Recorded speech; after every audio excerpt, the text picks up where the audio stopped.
Belajar dalam mamanya bukan anaknya. Banyak kan seperti itu. Nah, hari ini maka dari demikian saya akan membahas terkait dengan kemudian karena ini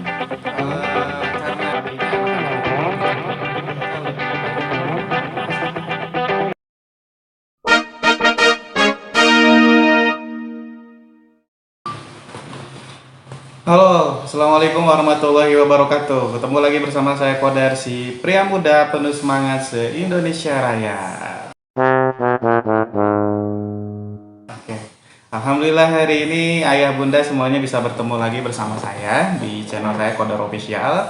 Nah, hari ini insya Allah saya akan membahas khusus terkait dengan kecerdasan anak. Ya, kenapa? Karena hari ini banyak sekali orang tua yang sangat merasakan sekali kesulitan guru ya di sekolah, yang dimana mungkin kalau dulu-dulu mah orang tua tidak pernah tahu, tidak pernah merasakan bagaimana sulitnya menjadi seorang guru, tapi karena kondisi pandemi ini orang tua jadi semakin sadar bahwasanya sangat sulit sekali menjadi seorang guru. Nah, salah satunya kesulitannya adalah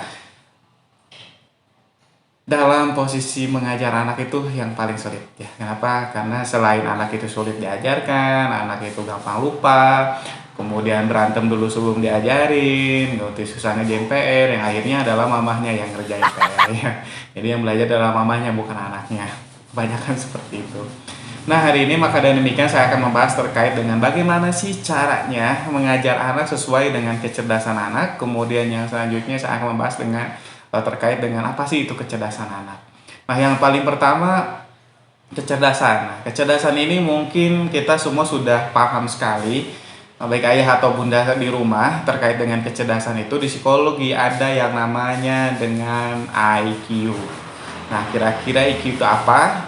Nah, IQ itu singkatan dari intelligence quotient atau kapasitas kecerdasan. Nah, berarti kalau yang namanya kapasitas itu bukan kepintaran ya, ayah bunda. Nah, saya sedikit meluruskan karena saya sangat tidak setuju sekali kalau ayah bunda mengukur kecerdasan anak itu atau kepintaran anak itu dari IQ-nya. Padahal IQ itu adalah kapasitas kecerdasan. Kalau yang namanya kapasitas seperti sama halnya dengan contohnya seperti aqua gelas, aqua botol, galon, sama toren ya. Masing-masing itu berbeda, punya kelebihan dan kekurangan masing-masing ya. Aqua gelas itu enaknya kalau disuguhin ke tamu gitu kan ya. Kemudian aqua botol buat traveling, kita nggak mungkin bawa galon ke gunung ya, berat luar biasa, apalagi bawa toren ke gunung kan ya, luar biasa. Jadi intinya mah masing-masing dari kecerdasan itu punya kelebihan dan kekurangan. Karena kecerdasan atau IQ itu ada beberapa jenis yang perlu bunda dan ayah tahu. Yang paling pertama ada borderline. Nah, borderline itu adalah kecerdasan di bawah rata-rata. Yang ini biasanya banyak sekali ditemukan di anak-anak yang berkebutuhan khusus.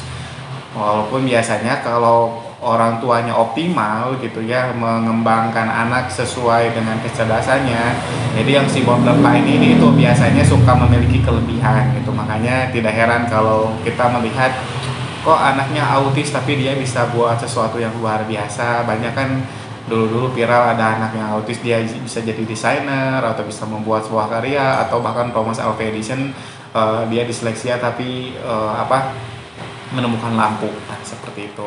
Kemudian yang selanjutnya ada yang normal. Kalau yang normal itu yang sedang, rata-rata gitu ya, tidak bawah, tidak tinggi. Jadi tengah-tengah. Nah, ini umum ya, banyak sekali baik itu orang tua, anak, dewasa, semua banyak yang memiliki IQ atau kecerdasan yang rata-rata. Kemudian ada juga yang di atas rata-rata, itu namanya superior. Nah, kalau pas superior itu di atas rata-rata. Nah, ini juga masih banyak ya di kalangan kita yang memiliki otak-otak yang superior. Kemudian yang jenius. Nah, kalau yang jenius ini ada tapi langka gitu ya, orang-orang yang memiliki kecerdasan jenius. Nah, biasanya sih kalau orang yang jenius itu bisa suka kesiksa sendiri. Kenapa? Karena kebanyakan dari kita kan superior sama normal, atau di atas rata-rata sama normal. Dan kemudian ada yang jenius sendiri. Jadi dia kadang-kadang tertekan sendiri gara-gara orang lain tidak dapat memahami ide pemikiran gagasan dan yang lainnya, jadi akhirnya mah dia tertekan gitu ya, itu nyambung intinya mah ya. Kenapa? Karena bukan karena dia gila, tapi karena memang dia pemahamannya jauh di atas kita gitu ya. Kemudian ada juga yang jenius supra. Kalau yang jenius supra ini sangat luar biasa, di atasnya jenius gitu ya. Nah kemudian karena tadi saya bilang bahwa IQ itu atau intelligence quotient itu adalah kapasitas kecerdasan. Nah maka dengan demikian si kecerdasan ini tuh tidak bisa dijadikan tolak ukur kepintaran seseorang ya. Kenapa? Karena pintar atau tidaknya seseorang itu tergantung dari bagaimana cara orang tuanya mengembangkan IQ-nya atau kecerdasannya. Karena bayangkan ya, kalau tadi saya analogikan IQ itu ada aqua gelas ya. Terus kemudian si aqua gelas ini diisi dengan air sebanyak aqua botol, dimasukkan ya. Kira-kira apa yang terjadi? Mudah atau tumpah.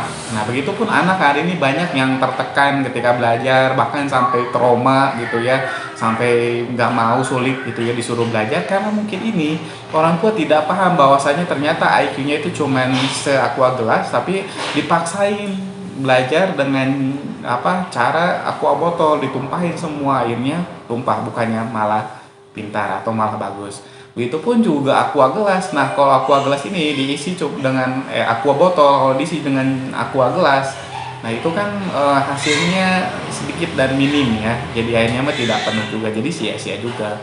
Nah, maka dari demikian yang paling bagus itu IQ itu bukan borderline, bukan normal, bukan superior, bukan jenius atau bukan jenius supra. Tapi yang bagus itu adalah yang dimana orang tuanya bisa mengembangkannya dengan baik sesuai dengan IQ-nya atau dengan kapasitasnya. Karena kalau di sini saya punya akuarium, di dalam akuarium itu ada ikan, kemudian si ekor ikan ini yang jago berenang, kemudian saya suruh lari kayak kuda, kan nggak mungkin. Begitupun juga si kuda yang jagonya berlari, kemudian saya suruh berenang, kan juga nggak mungkin. Begitupun juga si burung yang jagonya terbang disuruh lari, juga nggak mungkin. Nah kenapa seperti itu? Karena manusia itu memiliki kelebihan dan kekurangan masing-masing. Seekor ikan tidak bisa dijadiin kuda, dan kuda tidak bisa dijadiin ikan. Dan semua orang memiliki kelebihan dan kekurangannya masing-masing ya. Nah maka dengan demikian kesimpulannya adalah cara untuk mengembangkan otak anak itu adalah salah satunya dengan menyesuaikan gaya belajarnya sesuai dengan IQ-nya atau dengan kapasitas kecerdasannya. Bagaimana Pak supaya kita bisa mengetahui IQ anak kita, baik itu borderline, kecerdasan, normal, superior, jenius atau jenius supra, itu harus melalui asesmen atau tes psikologi. Biasanya suka dinamain dengan psikotes. Nah, dan kemudian hari ini saya akan membahas terkait dengan dua cara atau dua gaya belajar anak yang umumnya sering ditemui oleh orang tua atau sering ada di dalam diri anak gitu ya. Karena saya akan membahas terkait dengan gaya belajar IQ normal sama IQ superior.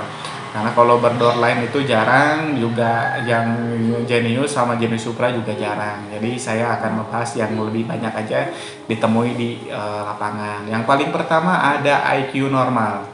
Nah untuk IQ normal itu biasanya sih anak-anaknya seperti ini, mereka memiliki ketahanan konsentrasi yang agak rendah atau terbatas atau cuma durasinya sebentar, di angka 5-15 menit. Maka dengan demikian gaya belajar yang diberikan pun harus satu-satu dan bertahap, tidak bisa disekaligusin atau diberdel. Karena banyak hari ini orang tua yang ketika nyuruh ke anak itu, makannya beres makan, nanti belajar beres mandi, belajar mandi beres mandi pakai baju, padahal belajar aja belum beres ya, udah diberdel dengan tugas-tugasnya yang lain. Nah untuk anak yang normal itu nggak bisa. Nah makanya banyak sekali terjadi huru hara di rumah ya, karena anaknya nggak bisa berlari, orang tuanya ingin anaknya berlari, padahal anaknya itu bisanya berenang. Nah padahal anak yang normal itu gaya belajarnya itu adalah cuma satu-satu sama bertahap. Nah makanya kalau disuruh baca saja, disuruh nulis aja, disuruh hitung aja, nggak bisa dicampur aduk. Dan durasinya kurang lebih di angka 5-15 menit saja, jadi nggak bisa lebih. Nah makanya untuk yang IQ-nya normal itu disarankan untuk gaya belajarnya itu dipahamkan konsep sama caranya. Karena orang tua hari ini tuh banyak yang ambisius ke hatam ya dibanding ke bisa gitu ya. Banyak hari ini orang tua contohnya dalam belajar Iqra misalkan ya, yang inginnya itu anaknya cepat lulus Iqra 1, Iqra 2, Iqra 3 sampai 6 gitu ya, secepat mungkin, nggak peduli anaknya bisa atau enggak. Padahal hatam itu menurut saya menyelesaikan hatam gitu ya, itu sesuatu yang sangat mudah ya kalau anaknya bisa, kalau anaknya paham gitu ya caranya baca Iqra itu kayak gimana, caranya mengenal huruf tuh kayak gimana. Nah, begitupun untuk anak yang normal itu diusahakan paham dan tahu caranya, konsepnya dulu yang harus kita ini kan. Makanya ketika kita menjelaskan huruf misalkan, "Dek, nulis huruf A itu kayak gini ya. Tahapan pertama miring kanan. Tahapan kedua miring kiri. Tahapan ketiga lurus di tengah." Nah, itu namanya adalah A. Nah, jadi untuk anak yang normal kayak gitu, nah harus diberikan tahapan-tahapan seperti tadi. Begitupun dalam keaktivitas sehari-harinya harus satu-satu, jangan diberdel. Nah, itu untuk anak yang normal. Kemudian anak yang superior itu tidak bisa diberikan cara yang normal. Kenapa? Karena nanti yang superior ini akan depresi juga, tertekan juga. Dia merasa lambat gitu ya dalam belajar kalau misalkan diberikan cara yang normal. Karena yang superior ini biasanya karena dia cerdas, itu dia menginginkan gaya belajar yang lebih nyata, real. Jadi harus kelihatan bentuknya, warnanya gitu ya, gambarnya. Maka dan demikian saya sarankan nih bagi anak bunda yang superior itu biasanya diberikan balok kayu bentuk huruf, bentuk angka. Karena gaya belajarnya dia biasanya melihat, meraba dan melihat, mengamati dan meniru ya, melihat, mengamati dan meniru. Itu untuk anak-anak yang superior.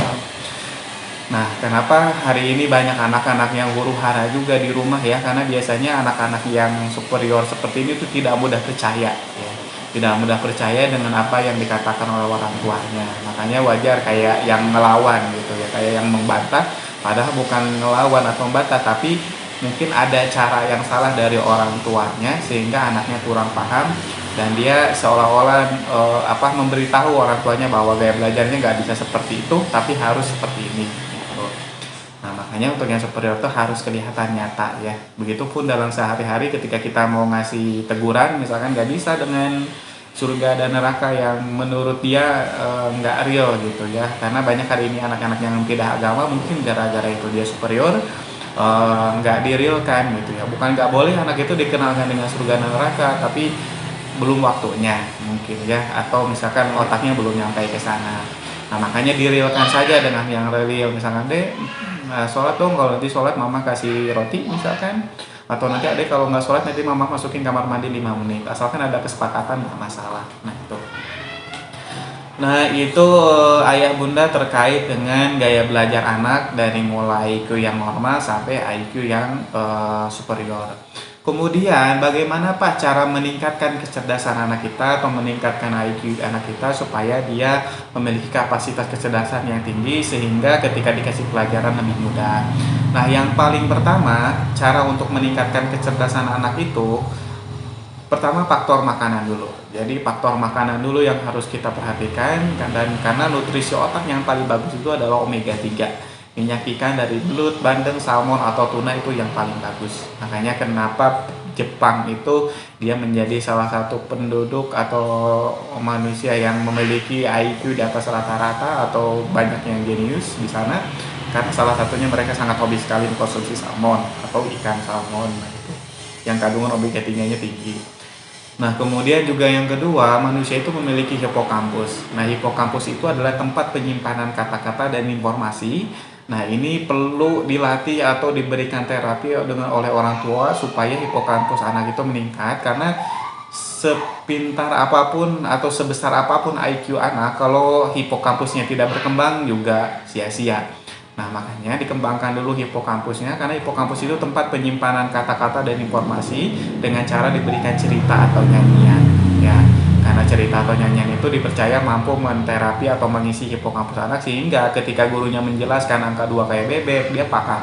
Ketika gurunya menjelaskan tentang kapal, tentang mobil, dia paham. Karena seperti halnya ayah bunda mungkin yang mendengarkan video ini, mungkin kalau saya bahas materi ini dari awal sampai pakai bahasa Inggris kan belum tentu mengerti semua gitu, karena tidak semua memiliki informasi bahasa Inggris di hipokampusnya. Nah itu. Nah kemudian yang selanjutnya ayah bunda, yang ketiga itu adalah diusahakan anak itu mendapatkan sentuhan, pelukan dari seorang ayahnya. Kenapa? Karena di bawah 7 tahun anak-anak itu dia sedang membutuhkan pembentukan akal atau logika. Karena notabene anak-anak yang di bawah 7 tahun itu mereka lebih banyak menggunakan perasaan. Nah, dibanding dengan akalnya. Makanya wajar kalau ada keinginan pengen poktorolong, gampang nangis, gampang marah gitu ya. Karena mereka itu sedang bekerjanya menggunakan perasaan bukan akalnya. Jadi kalau kita membuat anak itu harus paham, yang nggak akan paham. Karena apa? Karena mereka menggunakannya perasaan bukan pemahaman. Nah bagaimana supaya mereka itu bisa paham? Nah kembangkan dulu akalnya, logikanya, pemahamannya dengan cara apa tadi? Dibanyakin skin hangat dan sentuhan pelukan dari ayahnya. Kenapa seperti itu? Karena hakikatnya, fitrahnya perempuan itu 80% pakai emosi, sedangkan laki-laki itu 80% pakai logika ya. Makanya wajar banyak ibu-ibu yang fokusnya itu terhadap masalah, bukan fokus terhadap solusi. Misalkan ketika ada anak yang matahin ban mobil kan di rumah, ban mobil mainan-mainannya yang paling pertama dilakukan oleh ibu ya dimarahin, awas sih mau kamu bikin gitu kan. Tapi kalau bapaknya dia ambil lem lagi, jalan lagi ya. Kenapa? Karena laki-laki itu lebih fokus terhadap solusi, bukan fokus terhadap masalah. Nah, maka dan demikian perbanyaklah anak kecil di bawah 7 tahun itu diasuh sama bapaknya, karena itu bisa mengembangkan logika atau akalnya sehingga anaknya bisa cepat tahu mana yang baik, mana yang buruk. Nah, kemudian yang selanjutnya yang tadi 3, 4 ya. Keempat itu adalah eksplorasi. Kalau eksplorasi itu perbanyak anaknya bermain di alam, air, udara, tanah, atau simpelnya banyakin piknik ya. Kenapa? Karena anak di bawah 7 tahun itu dia sedang mengembangkan kecerdasan natural gitu ya, naturalis itu adalah ke alami, alam ya. Dan semakin banyak anak ke alam itu biasanya tingkat kecerdasan juga semakin tinggi. Nah maka dan demikian banyaklah ke curug, ke taman, ke sawah gitu ya yang banyak tanahnya.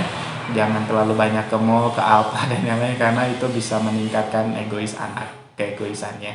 Jadi biarkan anak itu lebih membumi gitu ya, lebih merendah gitu ya, bukan malah mengangkat egoisnya. Nah seperti itu terkait dengan cara mengembangkan kecerdasan dan tanda-tandanya anak yang sudah bagus di nutrisi otak sama hipokampusnya sudah baik itu biasanya bawel ya. Kalau kata orang sudah mah kopi kok kulit begok. Kemudian yang selanjutnya, ciri-ciri anak yang sudah dekat dengan bapaknya itu biasanya teliti ya. Kalau ada mainan hilang dia tahu, kalau habis berantakin mainan dia rapihin. Nah itu biasanya anaknya sudah mulai kelekatan dengan bapaknya cukup. Kemudian ada juga yang tadi eksploratif. Kalau eksploratifnya sudah cukup itu biasanya anaknya kemampuan menyimpulkannya itu baik. Jadi kalau tandanya di rumah mungkin bisa bongkar pasang mainan. Jadi selalu kalau ada mainan dibongkar ya nggak dipasang gitu ya. Nah tapi kalau yang sudah bagus itu dibongkar dipasang, bukan dibongkar ditinggalin. Nah kemudian yang selanjutnya dia juga selain pintar menyimpulkan ya, jadi dia juga lebih bijaksana kalau ada nasihat, ada informasi. Jadi dia bisa tahu mana informasi dan nasihat yang bagus buat dirinya, mana yang jelek. Nah itu ayah bunda terkait dengan kecerdasan anak. Bagaimana informasinya? Mudah-mudahan bermanfaat. Insya Allah next video saya masih banyak informasi atau materi yang ingin saya sampaikan ke ayah bunda terkait dengan emosi anak, dasar-dasar anak itu sebelum diajarkan belajar, calistung, terus anak juga gaya belajar anak sesuai dengan cara kerjanya, terus kemudian juga bakat minatnya, banyak yang nanti ingin saya bahas. Dan nanti juga insya Allah saya akan menghadirkan beberapa narasumber yang sangat cepat membahas luar biasa di channel ini. Maka dari demikian ayo ayah bunda support terus channel saya dengan cara like, subscribe, komen, share, supaya channel saya terus berkembang dan mudah-mudahan saya bisa terus berkarya dan terus membuat informasi-informasi yang menarik buat ayah dan bunda. Sekian dari saya untuk hari ini. Terima kasih banyak. Wabillahi taufiq wal hidayah. Assalamualaikum warahmatullahi wabarakatuh. Dadah. Selamat ketemu lagi.